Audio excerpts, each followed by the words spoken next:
Bonjour à tous.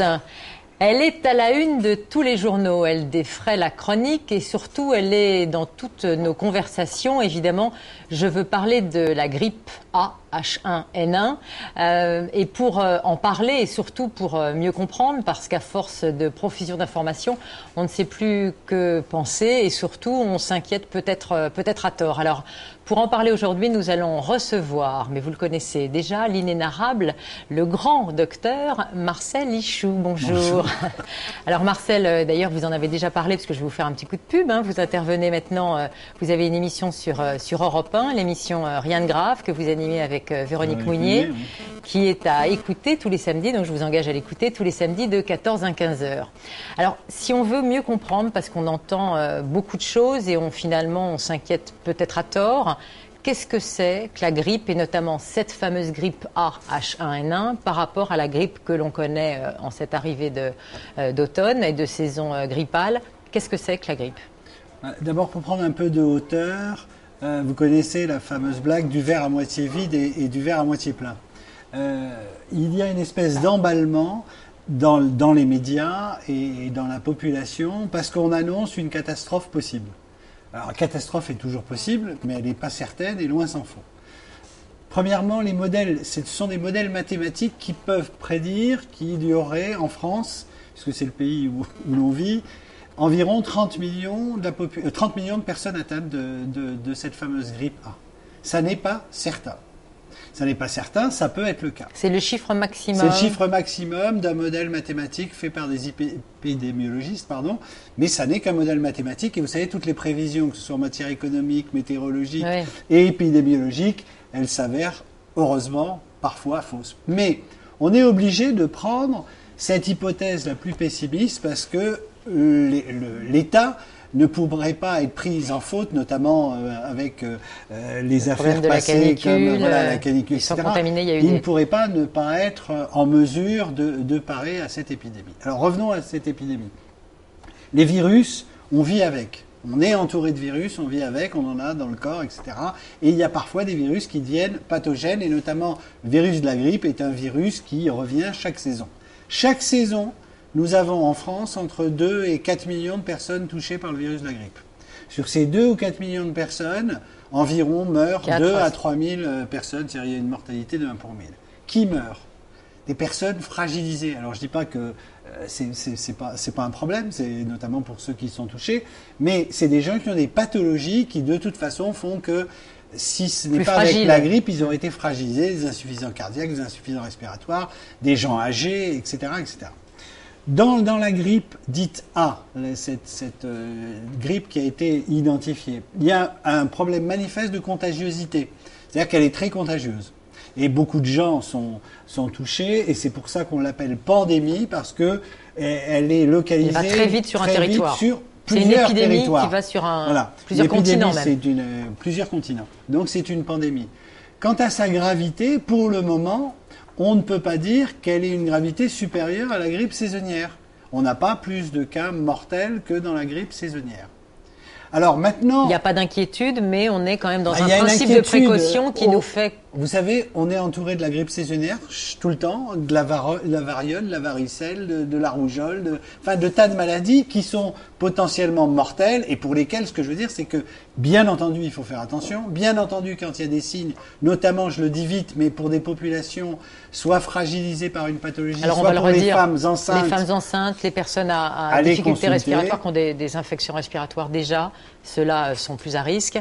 Les personnes âgées? Les personnes âgées. Évidemment. C'est quoi les signes déjà de la grippe? Rappelez-nous, Marcel. Les signes d'un syndrome grippal. C'est ça qui est important à retenir. Pas forcément Non, de la fièvre, des douleurs musculaires. Au-delà de 38 degrés. Des 38. Oui, mais... On a une grosse fièvre. Pour rendre encore plus de confusion, on peut avoir la grippe sans avoir aucun symptôme.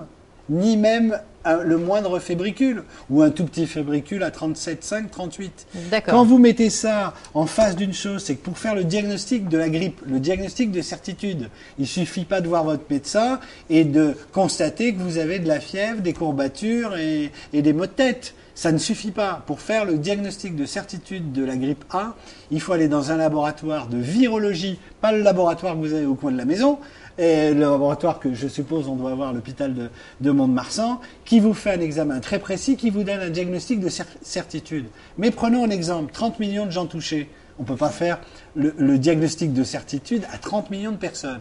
Alors, les masques, les mesures... Pour revenir tout de suite là-dessus, parce qu'il faut vraiment rassurer les gens, il y a des gens qui s'inquiètent et qui même paniquent, en sont même à ne pas mettre les enfants à l'école. Enfin, je sais qu'on vous a posé ces questions-là pendant votre émission Europe 1. Comment faire quand on a un symptôme grippal, on va voir son médecin traitant et finalement, on ne fait rien d'autre que de rester chez soi? Comme on était soigné et on évite de contaminer la famille. On fait quand on a une grippe classique, c'est-à-dire un peu de paracétamol, on fait baisser la fièvre, on reste tranquille et on reste tranquille. Et on évite de faire passer... Alors, mais c'est là où il ne faut pas confondre. Il y a des paliers dans le système. Quand vous avez une grippe ou un peu de fièvre chez vous, qu'est-ce que vous faites? Vous prenez du paracétamol, vous restez chez vous. Si vous sentez que ça traîne ou qu'il y a des complications, vous allez voir votre médecin. Et c'est au médecin de prendre les mesures appropriées en fonction de votre état pathologique. Et pas tout de suite partir dans des délires. Et n'allez pas faire des tests de virologie, surtout c'est ça qu'il faut dire aux gens, parce que sinon c'est ils ne peuvent pas le faire, donc on est tranquille. Ils ne peuvent pas faire un test de virologie comme ça. Il faut que ça passe par un médecin et qu'il soit prescrit. Mais ce test ne s'impose que dans des cas très précis, avec des pathologies avérées et des facteurs de gravité avérés, qui ne sont pas, dans la plupart des cas, le cas des gens qui ont cette fameuse grippe A ou supposée grippe, puisque on ne sait pas avec certitude s'ils l'ont. Donc, restons quand même très sereins, restons tranquilles, on a un système de santé qui est bien fait. Si les facteurs de gravité apparaissent, allez voir votre médecin. Si vous êtes dans une population à risque, on le répète, femmes enceintes, personnes âgées, personnes atteintes d'une maladie grave, respiratoire ou cardiaque notamment, allez consulter votre médecin. Mais voilà, n'en faisons pas plus, parce qu'après on arrive dans des délires, on retire les enfants des écoles sous prétexte qu'il y a 3 cas supposés. C'est-à-dire, comment voulez-vous qu'en plein hiver, dans une école, vous n'ayez pas 10 cas de gens qui ont la goutte au nez? C'est déjà le cas tout le temps. Alors, si on rentre dans des délires, non, le risque est certes important, mais important au même titre que celui d'une grippe normale. Et pour le moment, on n'a pas vu une flambée, vous ne voyez pas une hécatombe. Non. Vous ne voyez simplement que la reprise il y a eu tant de cas de grippe dans l'école Intel, sauf qu'on n'est pas sûr que ce soit la grippe. Donc, il y a une espèce de confort dans la médiatisation de ces Oui, puis cas. Il y a des mesures quand même à prendre. Toutes les entreprises sont aujourd'hui dotées de ces fameux masques, de ces... Alors que ce que vous dites, c'est si on a quelqu'un qui a la grippe à la maison, c'est bien qu'il mette quand même son masque pour pas que toute la famille soit contaminée. Parce que la contagiosité est très importante quand même pour cette grippe A. Donc les mesures, et on voit les campagnes du gouvernement, donc on se mouche ou dans un mouchoir qu'on jette après, on se lave très souvent les mains, mais ça de toute façon c'est des conseils d'hygiène. Mais c'est ce qu'il faut faire, répétons-les, mais ne rentrons pas dans une psychose, parce qu'on va éviter la catastrophe pandémique, mais on va arriver vers une catastrophe sociale et économique. Imaginez que la France soit paralysée, y compris. Alors, qu'est-ce qu'on fait? On va dans l'hôpital, on n'y va pas, on annule les réunions, les concerts, les matchs de football, on empêche les gens d'aller travailler. Donc, il faut rester relativement tranquille, serein, en se disant qu'on a un système de santé bien fait en France, que les mesures qui ont été prises ont été largement prises à l'avance et qu'on est en mesure de traiter cette pandémie grippale. Alors, on va redonner quand même quelques conseils, notamment sur la période d'incubation, qui est de 7 jours. Donc, quand on a l'état grippal et d'où ces mesures de précaution pendant 7 jours, on évite effectivement d'amener la grippe dans son environnement.